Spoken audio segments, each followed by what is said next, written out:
Bonjour à tous et à toutes, c'est Paltam pour vous parler aujourd'hui du sommeil.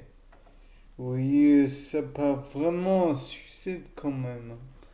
Oui, c'est le but. Donc, ça part en sucette sur le sommeil, comme vous l'avez pigé. Donc, le sommeil, bon, vous savez tous ce que c'est. Mais le fait est que on distingue plusieurs périodes dans le sommeil, mais des périodes qui se répètent. Certes, vous avez le sommeil léger, vous avez le sommeil lourd, mais le fait est que c'est pas d'un coup tout le sommeil léger, d'un coup tout le sommeil lourd.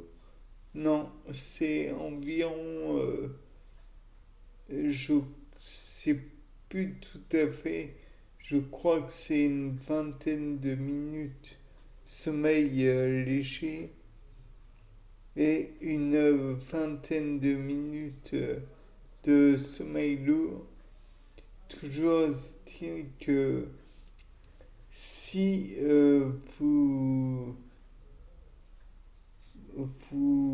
comment dire, vous n'avez pas de sommeil perturbé, vous restez dans cette période où vous étiez. Par exemple, vous étiez dans une période de sommeil très lourd et dans ce cas, vous ne pouvez pas changer tout de suite de période. Néanmoins, si, d'après moi, vous avez quelque chose qui vous dérange durant cette période, supposons un bruit impromptu qui vient perturber cette période, alors non pas vous sortez du sommeil totalement, mais du moins pas si vous êtes en sommeil lourd, mais vous passez à la catégorie de sommeil léger. Donc, supposons que vous aviez 20 minutes de sommeil lourd, vous n'en faites que 15 et à la 15e minute, vous entendez un bruit, bien que vous n'en ayez pas conscience, et que ce bruit est assez violent. Alors vous passez en sommeil léger. Certes, cette idée de sommeil lourd, léger, est un peu facile. D'autant qu'on peut se demander, bah, dans ce cas, que va-t-il se passer si vous êtes déjà en sommeil léger?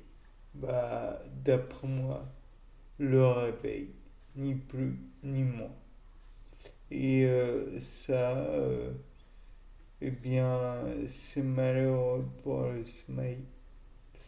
Néanmoins, ça expliquerait presque pourquoi une personne qui a entendu un bruit très violent ou qui subit quelque chose de très violent se réveille dans un état de stupéfaction. C'est qu'il n'est pas tout à fait sorti de son sommeil. Et donc, via ce problème de stupéfaction, on peut envisager le fait que comme il n'est pas tout à fait sorti du milieu du rêve où il était, eh bien, il est encore entre les deux mondes, si je puis dire. C'est-à-dire qu'il a du mal à retrouver le repère entre la réalité et le rêve. Les deux ne sont pas tout à fait égaux. Donc, les idées de réalité ne peuvent pas forcément aller de pair avec l'idée de comment de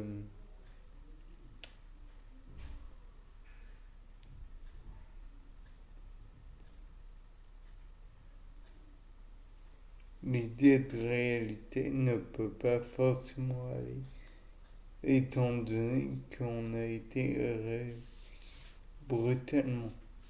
Néanmoins, ça explique aussi que la qualité du sommeil peut être influée par le milieu dans lequel on dort. Soit vous restez endormi, mais vous pouvez aussi néanmoins perdre de la qualité et donc osciller entre les moments de repos et les moments où vous n'êtes plus. Et donc, si vous entendez trop de bruit, il est, d'après moi, envisageable de perdre de la qualité de sommeil et donc perdre du repos. Oui, c'est ce que je répète depuis tout à l'heure. Donc en fait, bien que on soit encore dans un état où le sommeil est, est présent, si par exemple une personne crie à tue-tête, alors dans ce cas, il n'est pas impossible que cette personne gâche la nuit. Ça, c'est quasi certain. Mais gâche, gâche la qualité du sommeil et vous empêche de vous reposer, de vous réparer les dommages qui ont été faits durant la journée. D'autant que pour l'instant, nous ne l'avons pas vu, mais il faudra envisager les rêves.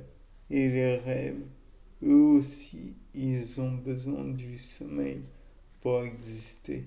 Sinon, enfin, toujours est-il que le sommeil est nécessaire en partie pour la réparation du corps, les tri, le tri des cellules mortes et d'autres phénomènes physiologiques. Donc, j'espère que vous considérez bien l'importance du sommeil et du sommeil profond, pas uniquement en surface. Le sommeil léger, il a son importance, mais c'est pas le seul. Bien. Au revoir, c'était Paul Dame. À bientôt pour un nouveau sapin en sucette.